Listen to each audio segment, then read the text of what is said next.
Talagang nakakatuwa po. Nag-viral siya on its own today. And I think it will, even though it's R16, we're pretty confident it will surpass Malyari's performance last year because we saw the numbers coming in already. Alam, parang mas matindi yung labanan sa Takilya ngayon this year compared last year eh. Actually, yun talaga ang, which is very, very fortunate for the Philippine film industry. Dahil ang daming magagandang pelikula. And lahat kami, alam ko, kami ni Tita Ibiang, diba? It's a friendly competition, but it has to be, at the end of the day, it's a competition. Pero nakakaaliw na nakakatuwa na lahat po ng producers, lahat po ng mga artista brought their A game for this 50th Golden bagay na bagay sa 50th MMFF. And again, I'm also congratulating MMFF for really putting it out there. And then sa lahat po ng mga producers and artista, nakakatuwa. Matindi talaga yung labanan. Matatanggap mo ba na mag-best float ang Topak? Of course. Ang ganda-ganda rin siyempre ng uninvited. Of course. It's everyone's game. I'll be very, very happy if Topak will win the best float. Ganun po yan eh. Alam niyo yan, you hope for the best, diba? Hope for the best and prepare for the worst. Sa amin naman, we came here, siguro naman ipokrito tayo sabihin na hindi tayo lumalaban. Lahat naman kami lumalaban. And we're hoping that makilala nila not just the float, but of course yung trabaho ng lahat ng tao also and uninvited. But we will be very happy also if anyone in the game will actually win. Kasi talagang magaganda po ang pelikula. Magaganda po. Sabi ni Ibiang, 1 month na siya nagkausap niya yung gumagawa ng fireworks. Ikaw the day before lang, isang araw lang, biglang may fireworks na rin kayo. The same na gumawa ng fireworks. Actually, nung una, I never had any idea. I never had any idea. Tapos actually ako, I wanted to pull out pa. Baka mamaya sumobra ako. Baka sumobra ako. Nagulat ako on that day. Parehas kami may fireworks. Hindi, first time kasi nangyari yan eh sa parade. Nagulat talaga kami. And I think it deserves, alam mo, kung gusto mo yung mga tao to really go to the cinemas, we have to do everything on our end. Kaya may iba pa nga na nagkikriticize, baka sumusobra na daw kami sa pagpopromote. Sabi ko, there's no such thing as sobra sa pagpopromote. Alalahanin niyo po kami, wala po kaming network. Diba? Kaya nagpapasalamat kami sa nagpapaunlak sa amin sa kanilang mga bahay-bahay. Diba? Nakapag-promote ba kayo sa GMA7? Parang isang naging issue yun eh, na parang pag hindi sila ang may entry sila, pag hindi sila alam niyo po, everyone, we understand the decision ng lahat. Ano po? But I have to tell this to the industry, no? I think we have to be more helpful to each other.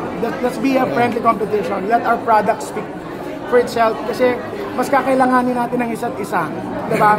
Lalo na ngayon na talagang bumabangon pa lang ang Philippine film industry. We will be needing each other along the way. Yun po, lalo na po sa amin na baguhan. Pero siyempre kami, we respect everyone's decision. Magkano? Parang hindi baguhan. Magkano yung nagastos sa fireworks? Magkano yung naging budget mo? Yung fireworks na lang tinatanong ko ha? Kasi, huwag na po natin pag-usapan. Hindi na yung float, yung fireworks na lang. Huwag na lang po natin pag-usapan. More than 200,000 na premyo, for sure. Tawa kami ng tao ni Tita Ibiang. Kasi, hindi namin alam talaga, disisikleto namin yun. So, yun, but huwag na po natin discuss. Kasi last year, Ate B won. So this year. Alam mo, si Ate B, just to be honest, wala na siya kailangan patunayan. At the end of the day, ang pinakamahalaga po sa akin is, did she enjoy doing this? I mean, that's more important than anything. I know there will always be pressure, but at the end of the day, I think whatever it is, diba? Vilma Santos will always be Vilma Santos. Kami nga, sabi ko nga, lahat kami pumunta dito, alam namin it's a competition. We brought everything, nakita nyo naman, walang tapon po lahat. Kita nyo si Aga, kita nyo po si Nadine, kita nyo po lahat po ng cast. Talagang ganun po kagaling si Dan Villegas. Lalo pa pag nakatandem si Tonet, nakatandem pa si Irene. Alam niyo po yun. So, we just brought everything here and I think everyone deserves it. But it's definitely up to the jury. Diba? We respect that. And, but of course, she's your best actress. Yes, of course, she is my best actress, diba? And kung makikita niyo naman po yung range talaga na pinakita din naman niya dito. Talaga naman from mula po sa talagang pent up to outburst, diba? So ako, I'm just happy of the reaction of the people now, lalo na yung mga nakapanood online. It's really heartwarming. Po, nakakataba po ng puso.